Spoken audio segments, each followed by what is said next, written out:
નમસ્કાર વિદ્યાર્થી મિત્રો.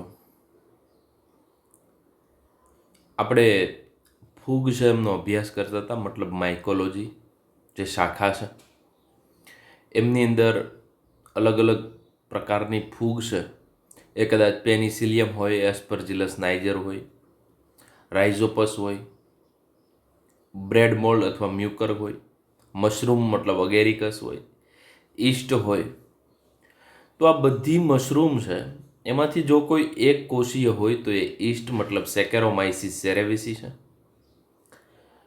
હવે આપણે એમની કોષીય રચના જોઈ હતી, બરોબર છે.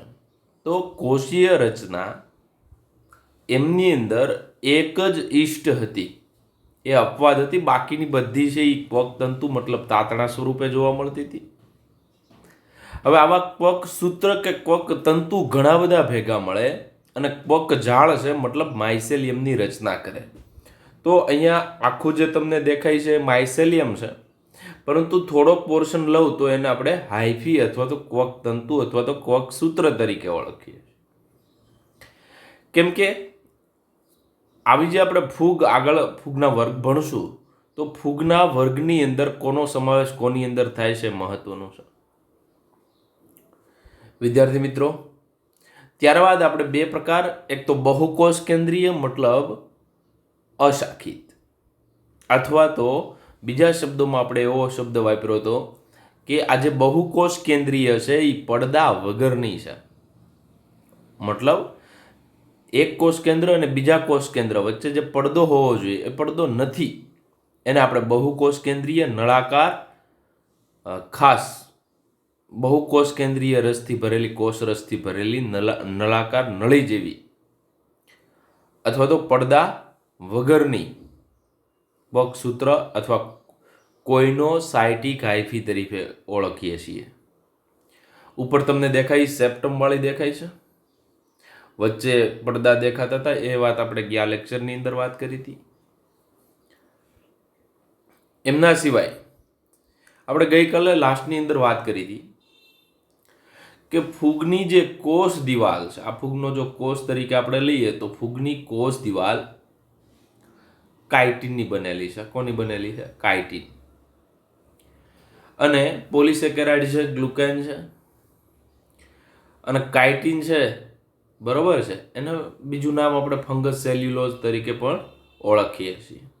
તો ખાલી સેલ્યુલોઝ શબ્દ આવે તો વિદ્યાર્થી મિત્રો ખાલી સેલ્યુલોઝ એ વનસ્પતિમાં હોય, પરંતુ કાઇટિન શબ્દ આવે કે ફંગસ એટલે ફૂગ, ઘણાય ફૂગ કે ઘણાય ફંજાઈ કે, બધા શબ્દો સમાન છે. હવેથી મેન ટોપિક શરૂ થાય છે, બરોબર છે. અત્યાર સુધી જે વાત કરતા હતા એ બધી ફૂગની માઇકોલોજીની બહુ સામાન્ય બાબતો છે. હવે જે આવે છે એ થોડું હાઈ લેવલ હશે, થોડુંક સમજવું પડશે, વધારે ધ્યાન એકત્રિત મતલબ સાંદ્રતા તમારે વધારે રાખવી પડશે, કોન્સન્ટ્રેશન.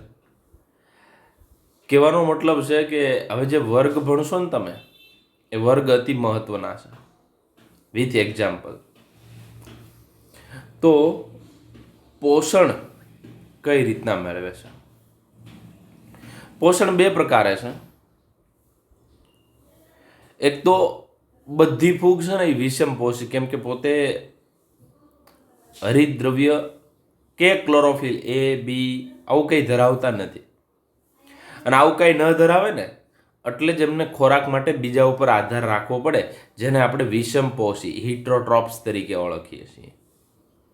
તો મોટાભાગની ફૂગ વિષમ પોષી, અને વિષમ પોષીના પાછા બે પ્રકાર, એક તો મૃતોપજીવી અને કેટલીક પરોપજીવી. મૃતોપજીવી એટલે તમને ખબર છે કે આ ફોટોગ્રાફ તમને મૃતોપજીવી દર્શાવે છે. આ નીચે જે કંઈ છે એ બધું મૃત આધારક કહેવાય, મૃત કાર્બનિક દ્રવ્યો છે. એમનું શોષણ કરી અને આ ઉપર મશરૂમ થઈ છે. તો મરી ગયેલી વસ્તુ ઉપર જીવનારી એને આપણે શું કહીએ? સેપ્રોફાઇટ. આવા બેક્ટેરિયા પણ મૃતોપજીવી હોય, જેને પણ આપણે આગળ વાત કરી ગયા છીએ. તો વિદ્યાર્થી મિત્રો, મોટા ભાગની જે ફૂગ છે એ વિષમપોષી અને મૃત આધારકો પર આધાર રાખે છે. મૃત જે પદાર્થો છે એમાંથી કાર્બનિક દ્રવ્યો છે એમનું શોષણ કરે છે અને જીવે છે. એટલા માટે એને મૃતોપજીવી કહેવાય અને આ વિઘટકો તરીકે કામ કરે છે. આનું મુખ્ય કાર્ય શું? વિઘટક તરીકે. એટલે જે સડવાની પ્રક્રિયા છે એ ફૂગ અને બેક્ટેરિયા બંને જે મૃતોપજીવી છે એ કરી શકે છે. એમના સિવાય કેટલીક ફૂગ છે એ જીવંત પ્રાણીઓ પર આધાર રાખે છે. જીવંત પ્રાણીઓ એટલે કદાચ તમને સારી રીતના ખબર છે, બરોબર? જો મૃત ઉપર આધાર રાખે તો મૃતોપજીવી, જીવંત ઉપર આધાર રાખે તો પરોપજીવી કહેવાય. દાખલા તરીકે અહીંયા તમને 2 એક્ઝામ્પલ આપ્યા છે, જોઈ શકો છો. આ એક છે ને એ રિંગવર્મ છે. હાવ ગુજરાતીમાં એને ધાધર કહેવાય, બરોબર છે? તો એ ફૂગ આપણે જીવંત છીએ ને આપણા ઉપર રહે છે તો એને શું કહેવાય? પેરાસાઇટ, પરોપજીવી કહેવાય. આ એથ્લેટ ફ્રૂટ છે, ડિઝીઝનું નામ છે. આ ફૂગ છે એ ખાસ કરીને આંગળાઓ છે એમની વચ્ચે નિર્માણ પામે છે, બરોબર, અને રોગ કરે છે. તો આવી ઘણી બધી ફૂગ છે એ પરોપજીવી તરીકે વર્તે છે. તો જીવંત ઉપર રહી તો પરોપજીવી, મૃત આધારકમાંથી પોષણ મેળવે મૃતોપજીવી, સેપ્રોફાઇટ. એમના સિવાય વિદ્યાર્થી મિત્રો કેટલીક ફૂગ સહજીવી તરીકે કામ કરે છે. સહજીવી મતલબ સિમ્બાયોસ, પરસ્પર ફાયદાનો સંબંધ, બંનેને ફાયદો થતો એવા સંબંધને શું કહેવાય? સહજીવન કહેવાય. તો બંનેના એક્ઝામ્પલ આપ્યા છે અને બંનેના એક્ઝામ્પલ અત્યારે એવી રીતના યાદ રાખવાના છે કે ધોરણ 12ની અંદર આવડે, કેમ કે આ બંને ધોરણ 12ની અંદર પણ આવે છે, ધોરણ 11ની અંદર પણ આવે. કોમન પોઈન્ટ છે માઇકોરાઇઝા એન્ડ લાઇકેન. તો અહીંયા તમને 2 વસ્તુ દેખાડી છે. આ જે પીળા કલરનું દેખાય છે, બરોબર, એમાં તમને 2 વસ્તુ છે. લીલ અને ફૂગ વચ્ચેનો જે સહજીવનનો સંબંધ છે એને શું કહેવાય? લાઇકેન, બરોબર. લીલ અને ફૂગ આ ચેપ્ટરમાં આપણે ડિટેલમાં જોવાનું છે. અને ફૂગ એટલે શું થાય? તો કે માઇકો. અને મૂળ એટલે રાઇઝા ઉપરથી રૂટ, આ શબ્દ. તો અહીંયા 2 શબ્દો, માઇકો એટલે ફૂગ અને મૂળ એટલે રાઇઝા મતલબ રૂટ એટલે મૂળ. તો લીલ એટલે ફાઇકોબાઇન્ટ, ફૂગ એટલે માઇકોબાઇન્ટ. આવા 2 સભ્યો ભેગા થાય છે એટલે લાઇકેન બનાવે છે. તો આ બેનું સહજીવન એટલે શું? સહજીવન એટલે પરસ્પર ફાયદાનો સંબંધ. કઈ રીતે? લીલ છે ને, તો પહેલો સંબંધ તમને કોનો સમજાવું છું? લાઇકેનનો સમજાવું છું. તો લીલ એ ફૂગને શું આપે છે? ખોરાક આપે. પ્રકાશ સંશ્લેષણ દ્વારા લીલ જે કંઈ ખોરાક તૈયાર કરે છે એ ફૂગને આપે, અને ફૂગ જમીનમાંથી જે કાંઈ ખનિજ દ્રવ્યો, પાણી એમનું શોષણ કરીને કોને આપે? લીલને આપે. બંને આવી રીતના સંગાથે જીવન ગુજારે છે. એટલા માટે અમને શું કહેવાય? સહજીવન કહેવાય, બરોબર. તો લીલ અને ફૂગ વચ્ચેનું જે સહજીવનનો સંબંધ છે એ લાઇકેન છે. સેમ ટુ સેમ એવું ક્યાં જોવા મળે? તો કે થોડો ઘણો બદલાવ સાથે મૂળમાં જોવા મળે. તો આ ફૂગ મૂળને શું આપે? રહેઠાણ. મતલબ આ ફૂગ ખનિજ દ્રવ્યો, પાણી, આ બધું શોષણ કરી આ ફૂગ કોને આપે? મૂળને. મૂળ એના બદલામાં ફૂગને રહેવા માટે જગ્યા આપે પ્લસ ખોરાક આપે. તો આ બંને પરસ્પર જીવે છે. તો આવી જે ફૂગ છે ને માઇકોરાઇઝા કહેવાય. તો કેટલીક મૃતોપજીવી છે, કેટલીક પરોપજીવી છે, કેટલીક સહજીવી છે. તો સહજીવીમાં 2 ઉદાહરણ, એક લાઇકેન અને માઇકોરાઇઝા. લીલ પ્લસ ફૂગ બરાબર લાઇકેન, ફૂગ પ્લસ મૂળ બરાબર માઇકોરાઇઝા. તો અહીંયા તમને એ જ વસ્તુ તમને દેખાડ્યું છે કે તેઓ સહજીવી તરીકે પણ જીવન ગુજારે છે. લીલ સાથેનો સહવાસ કે સહજીવન મતલબ જો ફૂગ છે ને એ લીલ સાથે રહી તો લાઇકેન તરીકે ઓળખાય, અને ઉચ્ચ કક્ષાની વનસ્પતિના મૂળ સાથે સહજીવન ગુજારે તો એને માઇકોરાઇઝા કહેવાય. બરોબર છે. તો બંને નીચેના તમને ફોટોગ્રાફ બંનેને આપ્યા છે, તમે જોઈ શકો છો. જો આ પહેલું છે ને એ લાઇકેન છે, આ આખું છે એ લીલનો ભાગ છે, અને આ નીચેનો ભાગ છે ને એ ફૂગનો ભાગ છે. એટલે આ નીચે કોણ છે? ફૂગ. ઉપર કોણ છે? લીલ. આજે ફૂગ જમીનમાંથી ખોરાક દ્રવ્યો મતલબ જે ખનિજ દ્રવ્યો પાણીનું શોષણ કરીને લીલને આપે, લીલ ઉપર પ્રકાશ સંશ્લેષણ કરે, જે કંઈ ખોરાક તૈયાર થયો એ ઉપરથી નીચે આપે. મતલબ બંનેને પરસ્પર ફાયદાનો સંબંધ. તો એને આપણે શું કહીએ છીએ? લાઇકેન. અને આ કેટલીક જે ઉચ્ચ કક્ષાની વનસ્પતિ છે એના મૂળ જોઈ શકો છો. તો મૂળની આજુબાજુ જે પીળા કલરનો ભાગ દેખાય ને માઇકોરાઇઝા છે, ફૂગ છે. એક વસ્તુ અહીંયા સાંભળી લેજો કે પાઇનસ વનસ્પતિ છે. પાઇનસના બીજ હોય ને એ માઇકોરાઇઝા વગર અંકુરણ પામી શકતા જ નથી. એને માઇકોરાઇઝાની જરૂર પડે જ. મતલબ એટલું એમની વચ્ચે સહજીવન છે. ત્યારબાદ વિદ્યાર્થી મિત્રો આપણે વાત કરીએ ફૂગમાં પ્રજનન. સૌથી ઇમ્પોર્ટન્ટ પોઈન્ટ. જો આ એકવાર આ સમજાઈ જશે, એકવાર મગજમાં ઉતરી જશે, તો આમના જે ખાસ કરી આસ્કોમાઇસિટીસ, બેસિડિયોમાઇસિટીસ, ડ્યુટેરોમાઇસિટીસ આવી જે ફૂગ છે એ ફૂગ સમજવામાં ખૂબ જ સરળતા રહેશે. તો ફૂગ 3 રીતે પ્રજનન કરે છે. પહેલું વાનસ્પતિક પ્રજનન.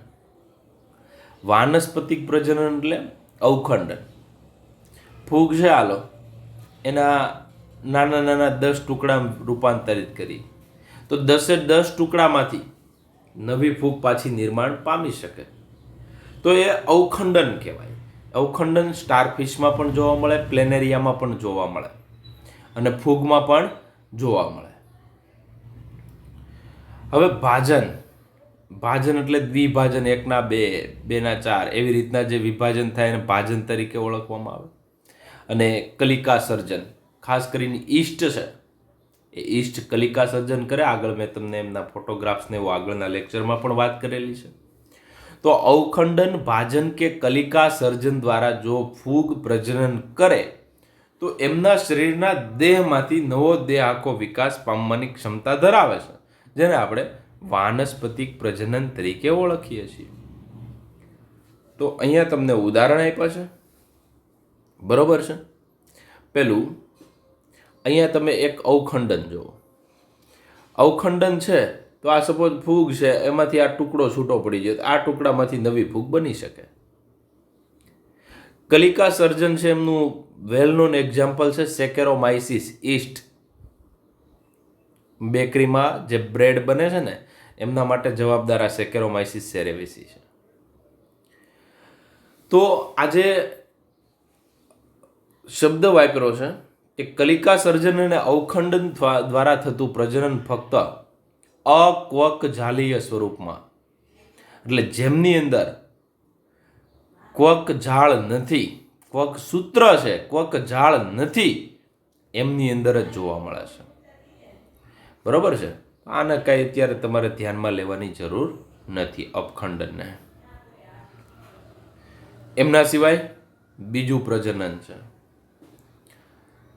અલિંગી પ્રજનન, ખૂબ જ મહત્વનું. કણી બીજાણુઓ કોનિડિયોસ્પોર, ચલ બીજાણુઓ ઝૂસ્પોર. ઝૂસ્પોર એટલે ચલ બીજાણુ, અને અચલ બીજાણુ નોન મોટાઇલ સ્પોર. હવે આ પોઈન્ટ છે ને એ પહેલું આપણે વાનસ્પતિક પ્રજનન ફૂગમાં જોયું. હવે એમની અંદર આપણે 2 પ્રકારના બહિર્જાત અને અંતર્જાત બીજાણુઓ જોવા પડે. એમનું ઉદાહરણ આપીશ એટલે વધારે ખ્યાલ આવશે કે કઈ રીતના.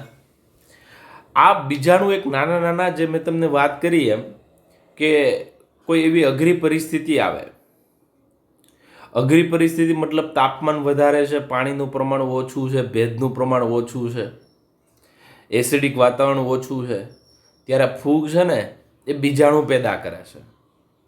અને આ બીજાણુ છે ને એ એમની ફરતી બાજુએ જાડી દિવાલનું આવરણ હોય છે. તો આવી કોઈ પણ શુષ્ક પરિસ્થિતિ હોય, અઘરી પરિસ્થિતિ હોય, તો એને સહન કરવાની ક્ષમતા ધરાવે. જ્યારે પાછી યોગ્ય પરિસ્થિતિ થાય ત્યારે બીજાણુમાંથી આખો દેહ બનાવવાની ક્ષમતા ધરાવે છે. બરોબર છે? તો અહીંયા તમે જોઈ શકો કે આ દાખલા તરીકે અહીંયા જે ફોટોગ્રાફ દેખાય છે, લીલા કલરનો ભાગ જે રાઉન્ડ કર્યો, એ શું છે? તો કે ક્વક સૂત્ર છે. ક્વક સૂત્રમાંથી આ જે આખું બનાવ્યું એને ફળકાય કહેવાય.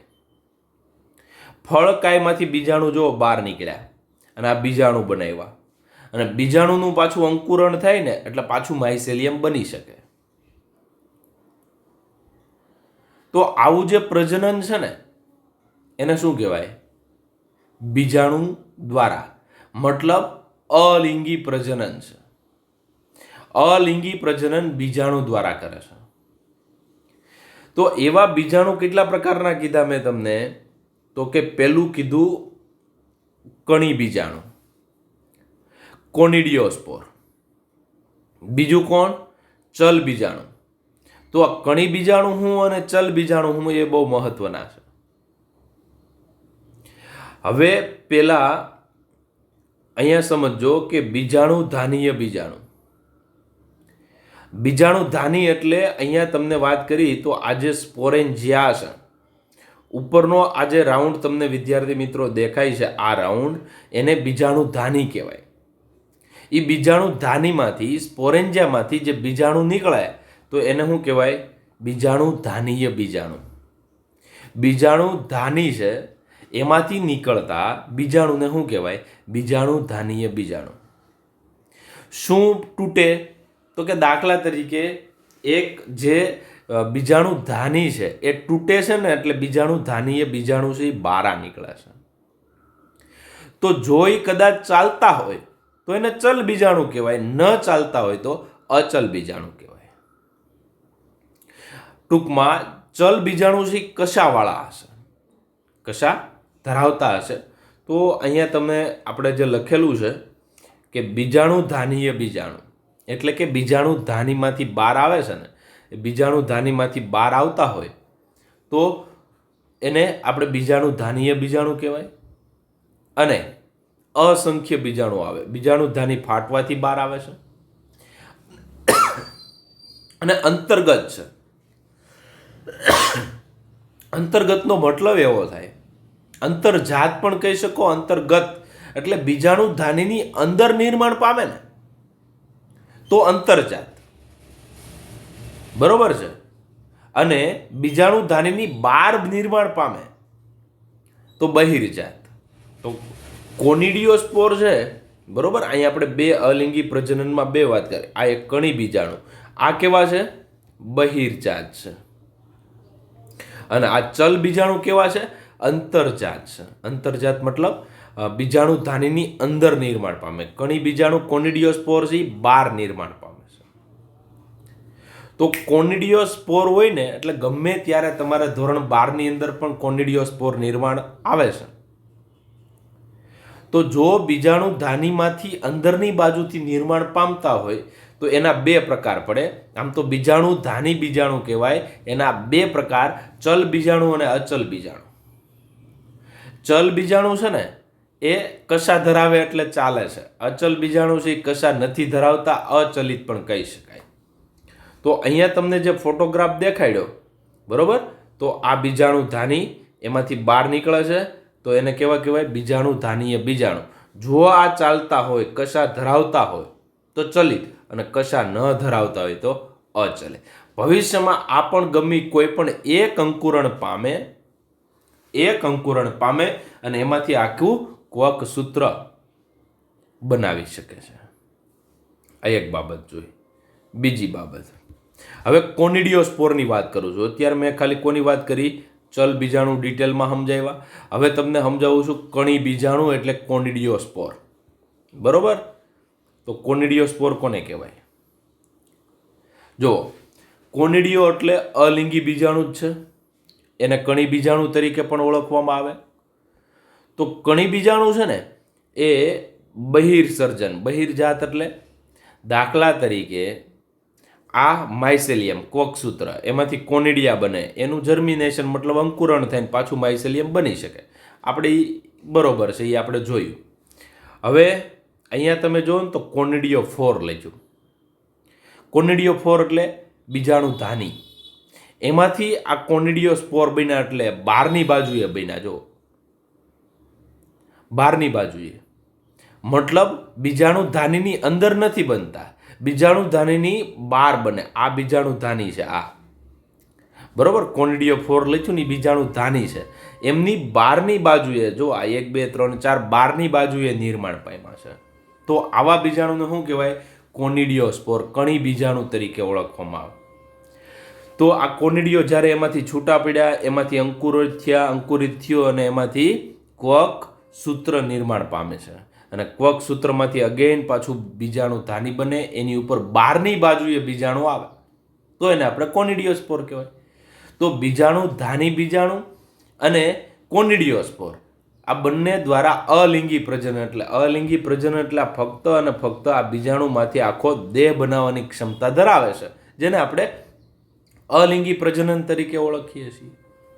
તો વિદ્યાર્થી મિત્રો, આ તમને થોડો ખ્યાલ આવ્યો હશે. હવે આપણે નેક્સ્ટ બાબત ઉપર વાત કરીએ કે લિંગી પ્રજનન. બરોબર છે? હવે કયો પોર્શન છે? લિંગી પ્રજનન. એટલે ફૂગ છે ને એ ખૂબ જ વિવિધતા ધરાવે છે પ્રજનનની બાબતમાં, એવું પણ કહી શકીએ. અલિંગી પ્રજનન, લિંગી પ્રજનન અને વાનસ્પતિક પ્રજનન, ત્રણેય પ્રકારનું પ્રજનન કરવાની ક્ષમતા ધરાવે છે. હવે પાછું ડિટેલમાં જવું પડે. લિંગી પ્રજનનનો અભ્યાસ કરવો હોય ને તો બરોબર. લિંગી પ્રજનન એટલે શું? તો કે આપણે તો એટલું જાણીએ છીએ કે મનુષ્ય છે એ લિંગી પ્રજનન કરે છે. કે નર હોય તો એ શુક્રકોષ પેદા કરે, માદા છે તો અંડકોષ પેદા કરે, બે ભેગા થાય અને એમાંથી નવા બાળ છે એમનું સર્જન થાય. આને આપણે લિંગી પ્રજનન કહીએ. તો આ જ કન્સેપ્ટ કોની અંદર લાગુ પડે? તો કે ફૂગની અંદર. ફૂગની અંદર અંડ બીજાણુ, બરોબર. ક્યાં બીજાણુ છે? અંડ બીજાણુ, ધાની બીજાણુ એટલે આસ્કોસ્પોર અથવા થેલીય બીજાણુ પણ કહી શકાય, અને પ્રકણી બીજાણુ. જો ઉપર આપણે કણી અને બીજાણુ ધાનીય બીજાણુ જોયા હતા ને એ બંને અલગ, એ આમાં ક્યાંય લેવા દેવા નથી. અંડ બીજાણુ, ધાની બીજાણુ કે પ્રકણી, અંગ્રેજી શબ્દ યાદ રાખો. અંડ બીજાણુ એટલે ઉસ્પોર, ધાની બીજાણુ એટલે આસ્કોસ્પોર. બરોબર. આસ્કો એટલે આસ્કોમાઇસિટીસની અંદર ઝેર જોવા મળે છે ને, કેમ કે આસ્કોમાઇસિટીસ એક પ્રકારનો આખો ફૂગનો વર્ગ છે જેમની અંદર આસ્કોસ્પોર પેદા થાય છે, અને આસ્કોસ્પોરની મદદથી લિંગી પ્રજનન કરે એટલે એને આપણે આસ્કોમાઇસેટિસ તરીકે ઓળખ્યા. પ્રકણી બીજાણુ એટલે બેસિડિયોસ્પોર. બેસિડિયોસ્પોર એટલે બેસિડિયોસ્પોર જેની અંદર જે ફૂગમાં જોવા મળે એને બેસિડિયોમાઇસિટીસ તરીકે ઓળખવામાં આવે છે. તો આમની અંદર વિશિષ્ટ ફળકાય, એક ફળકાય ધરાવે જેની અંદરથી આ બીજાણુ છે એ પેદા કરે છે. અને કોઈ પણ બીજાણુ, માની લો કે આ જે બીજાણુ છે અહીંયા એન લખ્યો, અહીંયા બીજો એન લખ્યો, બરોબર. અથવા તો ધાની બીજાણુ અને ધાની બીજાણુ, એટલે આ જે એક એનનો મતલબ થયો એક ધાની બીજાણુ, અને અહીંયા આ બીજો એનનો મતલબ થાય બીજો ધાનીય બીજાણુ. બે ધાનીય બીજાણુ. આ બીજાણુ કેવા પ્રકારના છે? એન પ્રકારના. એટલે યાદ રાખજો, લિંગી પ્રજનન કરે છે, બરોબર છે. તો આજે લિંગી પ્રજનન કરનારા ખાસ કરીને બેસિડિયોસ્પોર અને આસ્કોસ્પોર એ બંને એન પ્રકારના છે. ઉપરના છે એ 2n છે. એન એટલે એકકીય છે, બરોબર. તો આ એકકીય એક બીજાણુ અને એકકીય બીજું બીજાણુ બે ભેગા થયા. બે ભેગા થયા એટલે પહેલું સ્ટેપ પ્લાઝ્મોગેમી. પ્લાઝમા એટલે કોષરસ. બરોબર છે. તો આ બંનેના તમે વ્યવસ્થિત જોશો તો આ બીજાણુ નંબર 1, આ બીજાણુ નંબર 2, એ બે ભેગા થયા એટલે બેયનું કોષ કેન્દ્ર તો હજી છૂટું છે, ફક્ત અને ફક્ત અહીંયા જે ભરેલો કોષરસ છે એ કોષરસ ભેગો થયો. એ કોષરસ ભેગો થયો એને શું કહેવાય? પ્લાઝ્મોગેમી કહેવાય. શું કહેવાય? પ્લાઝ્મો. એટલે પહેલા બે બીજાણુ ભેગા થાય, એમાં પેલું કોષરસનું સંયુગ્મન થાય એટલે પ્લાઝ્મોગેમી થાય. અને હવે જે પરિસ્થિતિ નિર્માણમાં આવી, બરોબર છે, અહીંયા તમને જે બ્લુ કલરનો રાઉન્ડ કરું છું એ દ્વિકોષ કેન્દ્રીય પરિસ્થિતિ. એટલે કેટલા? એક કોષ અને બે કોષ કેન્દ્રવાળી પરિસ્થિતિ. પછી બેના જે કોષ કેન્દ્ર બે છૂટા હતા એ બે હવે કોષ કેન્દ્ર ભેગા થયા એટલે કોષ કેન્દ્ર હવે એક થઈ ગયું. તો n આ બાજુનું n આ બાજુનું n પ્લસ n એટલે કેટલા થઈ ગયા? 2n થયા. તો પહેલા કોષ રસ સંયુગ્મન થયું, ત્યારબાદ કોષ કેન્દ્ર સંયુગ્મન થયું અને કોષ કેન્દ્ર સંયુગ્મન થયું. એમને પછી આ જે 2n છે એમનું અર્ધીકરણ થાય. અર્ધીકરણ થાય ને એટલે એક કોષમાંથી 4 કોષ બને. તો અહીંયા તમે જુઓ તો આ એક જ કોષ છે, એમાંથી 1, 2, 3 અને 4 કોષ બન્યા. તો અહીંયા કોઈ પણ ફૂગ છે એમની અંદર લિંગી પ્રજનન થાય ને ત્યારે પહેલાં કોષરસનું સંયુગ્મન થાય, ત્યારબાદ કોષ કેન્દ્રનું સંયુગ્મન થાય અને ત્યારબાદ અર્ધીકરણની ક્રિયા થાય. આ કન્સેપ્ટ યાદ રાખજો. તો આવું લિંગી પ્રજનન કોણ કરે છે? અંડબીજાણુ કરે છે. આસ્કો અને બેસિડિયો. આસ્કો એટલે મેં તમને વાત કરી ધાની બીજાણુ, બરોબર છે. બેસિડિયો તો પ્રકણી બીજાણુ. શબ્દ ભૂલવાનું નથી. પહેલાં તો આ જે બીજાણુ લિંગી પ્રજનન કરનારા છે ને એ n પ્રકારના છે. તો હજી તમને આકૃતિ વ્યવસ્થિત સમજાવું તો અહીંયા તમે યાદ રાખજો અંડબીજાણુ, ધાની બીજાણુ અને પ્રકણી બીજાણુ. તો આ જ વસ્તુ સમજવાની છે, કેમ કે આ જે ધાની બીજાણુ જેની અંદર વિકાસ પામે છે એ આખો એક વર્ગ છે આસ્કોમાઇસિટીસ, અને જેની અંદર પ્રકણી બીજાણુ પામે છે અને આપણે બેસિડિયોમાઇસિટીસ તરીકે ઓળખીએ. જે આગળ ડિટેલમાં જેમ આપણે જશું એમ વધારે ખ્યાલ આવશે. તો પહેલા 3 સ્ટેપ થાય. પહેલા 3 સ્ટેપ ક્યાં થાય? તો કે પહેલું જીવરસનું સંયુગ્મન. હવે બે ચલિત કે અચલિત જન્યુઓ, બરોબર, ચાલતા હોય એવા હોય, કશાવાળા હોય, કશા વગરના હોય, પણ બેયનું પહેલાં શું મળે છે? જીવરસ. જીવરસ એટલે કોષરસ. કોષરસનું સંયુગ્મન થાય તો એને પ્લાઝમા એટલે કોષરસ, તો પ્લાઝ્મોગેમી તરીકે ઓળખીએ. કોષ કેન્દ્રનું સંયુગ્મન થાય તો કેરિયો એટલે કોષ કેન્દ્ર. એ બે ભેગા થયા એટલે કોષ કેન્દ્ર. અને ત્યારબાદ અર્ધીકરણ થાય. અર્ધીકરણના પ્રમાણે જોવા જઈએ તો એકમાંથી કેટલા કોષ અસ્તિત્વમાં આવે છે? 4 કોષો અસ્તિત્વમાં આવે. બરોબર છે. તો ફૂગમાં આવી રીતના 3 પ્રકારના પ્રજનન જોવા મળે: અલિંગી પ્રજનન, વાનસ્પતિક પ્રજનન અને લિંગી પ્રજનન. તો લિંગી પ્રજનનમાં 2 જન્યુ, કદાચ 2 અંડબીજાણુ જોડાય કે પછી 2 પ્રકણી બીજાણુ જોડાય કે 2 ધાનીય બીજાણુ જોડાય. બીજી વસ્તુ કે ફૂગમાં જે લિંગી પ્રજનન થાય છે, ફૂગમાં શું થાય છે? લિંગી પ્રજનન થાય. એમાં પરસ્પર સમાગમ કરી શકે તેવા હરી પ્રકારના 2 એકકીય ક્વકસૂત્રો પણ જોડાય. મતલબ આ એક ક્વકસૂત્ર છે, આ બીજું ક્વકસૂત્ર છે, તો આ બંને પણ જોડાઈ શકે. એવી રીતના પણ ખાસ કરી અને બંનેનું પહેલાં કોષરસ જોડાય, ત્યારબાદ કોષ કેન્દ્ર જોડાય, ત્યારબાદ 2n બનાવે અને આ 2nનું અર્ધીકરણ થાય એટલે કેટલા બને? 4 એકકીય જન્યુનું નિર્માણ થાય. તો આવી રીતના ફૂગ છે, એમાં ખાસ કરીને મશરૂમ છે. તો મશરૂમની અંદર લિંગી અંગો જ ન હોય, બરોબર. મશરૂમ છે ને એમની અંદર લિંગી પ્રજનન કરનારા અંગો જ ન હોય. તો એમની અંદર ખાસ યાદ રાખજો કે એમના 2 ક્વકસૂત્ર છે એ ભેગા થાય છે અને લિંગી પ્રજનન કરે છે. તો આવું વિશિષ્ટતા ફૂગની અંદર જ જોવા મળે, બીજે ક્યાંય જોવા મળતું નથી.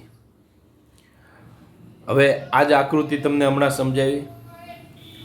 તો આસ્કોમાઇસેટિસ અને બેસિડિયોમાઇસેટિસ, મેં તમને કીધું ને આસ્કોસ્પોર અને બેસિડિયોસ્પોર એટલે ધાનીય બીજાણુ, પ્રકણી બીજાણુ માં આજે એન અને એન જે કોષો હતા એ બંને ભેગા થઈ અને બે કોષ કેન્દ્રીય વાળી અવસ્થા બનાવે છે. એને શું કહેવાય? દ્વિકોષ કેન્દ્રીય અવસ્થા. એટલે અહીંયા તમને 2n દેખાય, આ 2n વાળી જે અવસ્થા છે, બરોબર છે, એને આપણે ડાયકેરિયોન દ્વિકોષ કેન્દ્રીકરણ પણ કહીએ છીએ. અને આવો જે તબક્કો હોય તો દ્વિકોષ કેન્દ્રી તબક્કો ડાયકેરિયો ફેઝ પણ કહેવાય. એટલે ટૂંકમાં એક કોષ અને બે કોષ કેન્દ્રવાળી પરિસ્થિતિ, બેયના NN, બરોબર છે. એન એટલે એક જ રંગસૂત્રનો સેટ હોય, બરોબર, બધા જેટલા કાંઈ રંગસૂત્ર હોય તો આપણે જો એન અને 2nની વાત કરીએ કે આપણા શરીરમાં એન એટલે શું, તો કે આપણા શરીરમાં કુલ રંગસૂત્ર કેટલા છે, તો કે 23નો એક સેટ બને.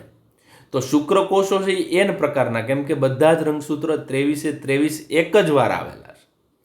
અને ચામડીના કોષો હોય કે શુક્રકોષ અને અંડકોષ સિવાયના માનવના બધા કોષો છે ને, એમની અંદર 46 રંગસૂત્ર આવેલા છે. એકનું એક રંગસૂત્ર બે વાર, મતલબ બે સેટ, 1 થી 23 એક વાર, 1 થી 23 બીજી વાર, એમ બે વાર આવેલા છે. તો એને 2n તરીકે ઓળખીએ. એમ ફૂગની અંદર જે કાંઈ રંગસૂત્ર છે એ એક જ વાર આવેલા હોય તો એને n કહેવાય. જો એ બે વાર આવી જાય તો 2n કહેવાય. તો અહીંના સૌ પ્રથમ પહેલાં પ્લાઝ્મોગેમી મતલબ કોષરસ ભેગું થયું, પછી ડાયકાર્યોન સ્થિતિ આવી, એટલે NN ભેગા થઈ ગયા એટલે દ્વિકોષ કેન્દ્રી તરીકે અથવા આ તબક્કાને ડાયકેરિયો ફેઝ તરીકે પણ ઓળખવામાં આવે. અને ત્યારબાદ આ 2n બની ગયું ને, એમાંથી શું થાય છે? અર્ધીકરણ. એટલે તમારે લિંગી પ્રજનનની અંદર 3 તબક્કા યાદ રાખી લેવાના: કોષરસ સંયુગ્મન, કોષ કેન્દ્ર સંયુગ્મન અને અર્ધીકરણ. આ જે ક્રિયા થશે ને, ત્યારબાદ 4 જન્યુ બનશે. આ જન્યુ કોઈ પણ એક હોય ને, એમાંથી પણ આખો દેહ છે એમનું નિર્માણ થઈ શકે છે. આવું ફૂગની અંદર વિશિષ્ટ પ્રકારનું જોવા મળે. આપણી અંદર શું થાય? પહેલાં કોષ કેન્દ્ર સંયુગ્મન થાય, બરાબર. આમ તો વિભાજન જોઈએ, અથવા તો જ્યારે પણ આપણે વાત કરીશું શુક્રકોષ અને અંડકોષના ફલનની, ત્યારે આના કરતાં થોડું અલગ પ્રકારનું જોવા મળે છે. હવે વાત કરીએ એમ પિતૃકોષ કેન્દ્ર જોડાઈ જાય, દ્વિકીય બને, તો આ 2n બનતું હતું એ દ્વિકીય થયું. એમાંથી પાછું ફળકાય બનાવે અને એમાંથી અર્ધીકરણ થાય અને બીજાણુ ઉત્પન્ન કરે. આવી રીતના ધાનીય બીજાણુ કે પ્રકણી બીજાણુ છે એ આવી રીતના નિર્માણ પામતા હોય છે. તો વિદ્યાર્થી મિત્રો, મેં જે સામાન્ય બાબતની વાત કરી, વાનસ્પતિક પ્રજનન, અલિંગી પ્રજનન અને લિંગી પ્રજનન, ત્રણેય ખાસ યાદ રાખવાનું છે અલગ અલગ રીતે, અને તો જ તમને કંઈક આવડશે. હવે ફૂગનું વર્ગીકરણ એક પછી એક જોતા જઈએ એટલે ખ્યાલ. જો જેની અંદર, જો આનું અંગ્રેજી નામ જો આસ્કોમાઇસેટિસ, આનું નામ બેસિડિયો. તો આસ્કોમાઇસેટિસ એટલે ધાની બીજાણુ ધરાવનારા છે, એ આસ્કોમાઇસેટિસ. એટલે ધાની બીજાણુ લઈ અને પ્રજનન કરનારા એ બધાને આસ્કોમાઇસેટિસ. પ્રકણી બીજાણુ લઈને પ્રજનન કરનારા એ બેસિડિયોમાઇસેટિસ, બરોબર. તો આ ફૂગ છે ને 3 પ્રકારે પ્રજનન કરે છે: વાનસ્પતિક, અલિંગી અને લિંગી પ્રજનન. કોણ કેવી રીતના પ્રજનન કરે, કઈ રીતના બીજાણુ પેદા કરે, એ પ્રમાણે એમના વર્ગ આપેલા છે. તો એક તો ક્વકજાળની બાહ્યાકાર રચના. ક્વકજાળ એટલે બે જ પ્રકાર છે, એક તો શાખિત છે અને બીજું અશાખિત છે, બરોબર છે. તો અથવા તો પડદાયુક્ત અને પડદા વિહીન. તો પડદાયુક્ત ને પડદા વિહીન, શાખિત અશાખિત કોને કહેવાય? તો કે માની લો કે આવી રીતના જે હોય તો આને પડદાયુક્ત કહેતા હતા. આમાંથી જો આવી રીતના આમ શાખા નીકળતી હોય, બરોબર છે, તો શાખિત. બીજું, જો આવી રીતના આમ નીકળતી હોય, બરોબર, ઘણા બધા કોષ કેન્દ્રવાળી હોય તો આને શું કહેવાય? બહુકોષ કેન્દ્રીય, બરોબર, પડદા વગરની. અને આવી રીતના આમાંથી આમ શાખા પડતી હોય તો શાખિત, નોન હોય તો અશાખિત. તો ક્વકજાળની બાહ્યાકાર રચના એ બે જ પ્રકાર હોય, કાં તો પડદાયુક્ત હોય, કાં તો શાખિત હોય, અથવા તો પડદા વિહીન હોય સાથે અશાખિત હોય. બીજાણુ નિર્માણનો પ્રકાર. બીજાણુ કેવા પ્રકારના પેદા કરે છે? મતલબ બીજાણુ વાત કરીએ તો અલિંગી પ્રજનનના કારણે કેવા પ્રકારના બહિર્જાત છે, અંતર્જાત છે? જો બીજાણુ ધાનીય હોય તો અંતર્જાત હશે, અને કોનિડિયો કણી બીજાણુ હશે તો બહિર્જાત હશે. ફળકાયનું નિર્માણ, ફળકાય એટલે જે ફ્રૂટિંગ બોડી છે એ રિયલમાં કઈ રીતના નિર્માણ પામે છે, એક બેનો આપણે ડિટેલમાં અભ્યાસ કરશું ને, એટલે આના ઉપરથી તમને આગળનું જે અલિંગી પ્રજનન, લિંગી પ્રજનન કે વાનસ્પતિક પ્રજનન જે કાંઈ સમજાવ્યું છે આગળ, એ હજી બધું 1-2 વાર રિપીટ થશે. બરોબર? એટલે કદાચ આ તમને 4 વર્ગ જો ડિટેલમાં આવડી જાય તો ઉપર શું લખેલું છે ને એ ઓટોમેટિક તમને ખ્યાલ આવી જશે. તો ફૂગનું વર્ગીકરણ છે એ 4 વર્ગોમાં વિભાજિત છે. બરોબર છે? તો ફાઇકોમાઇસેટિસ, આસ્કોમાઇસેટિસ, બેસિડિયોમાઇસેટિસ અને ડ્યુટેરોમાઇસેટિસ. તો આને શોર્ટકટમાં યાદ રાખવું હોય તો પબજીની જગ્યાએ પબડી.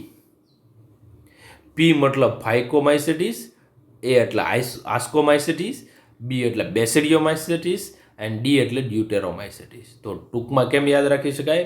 PABD. બરાબર? પબડી. PAB પછી ડી. ત્યારબાદ પહેલું આપણે ફાઇકોમાઇસેટિસ. ફાઇકોમાઇસેટિસ, ફાઇકો છે એટલે ખાસ કરીને ફાઇકો એટલે મેં તમને પહેલાં વાત કરી વનસ્પતિ જેવી. તો આ એકદમ નીચલી કક્ષાની ફૂગ છે. કેવા કક્ષાની? નીચલી કક્ષાની. અને શેવાળ ફૂગ તરીકે ઓળખવામાં આવે, આલ્ગલ ફંજાઈ તરીકે ઓળખવામાં આવે. કેવી ફૂગ?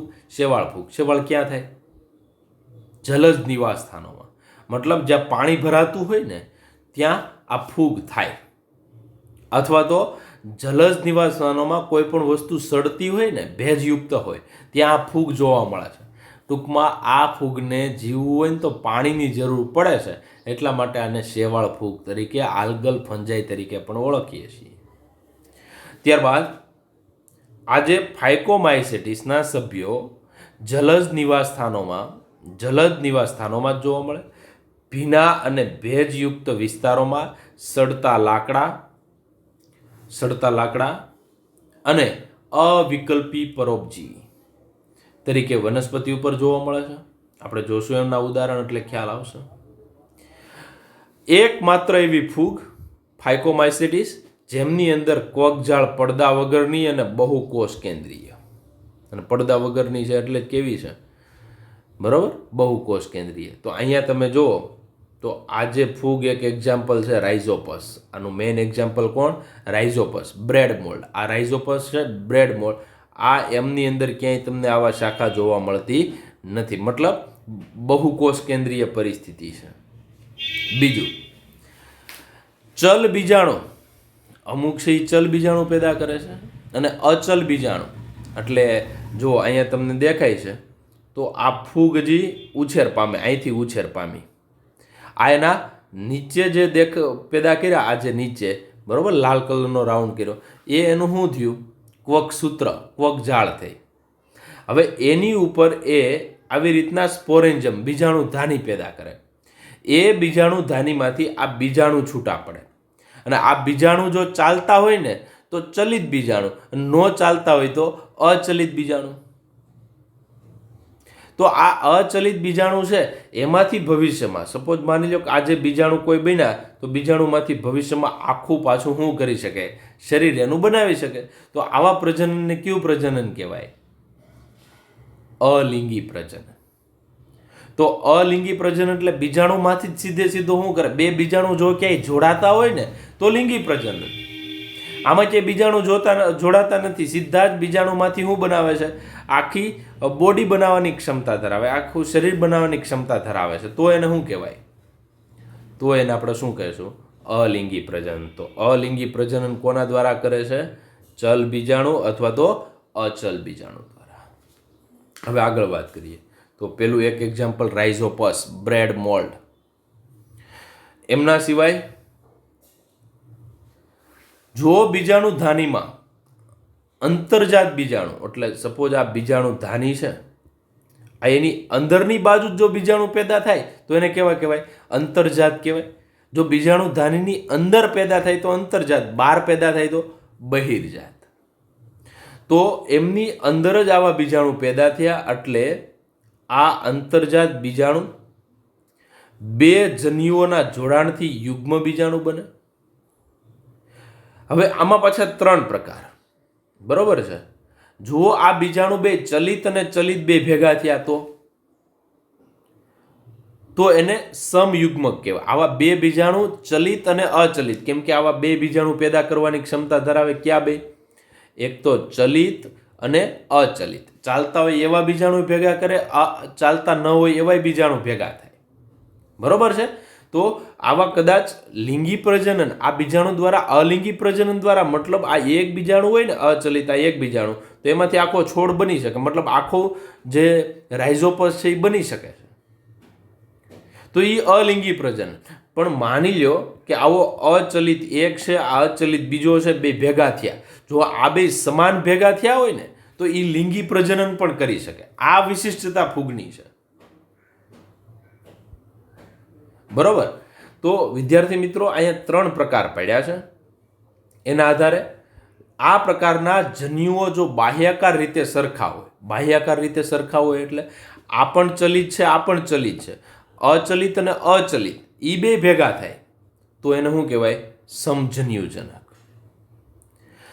સરખા ન હોય મતલબ જો અહીંયા તમે જોશો ને, એક કેવો છે તો કે ચલિત, બીજો પણ ચલિત.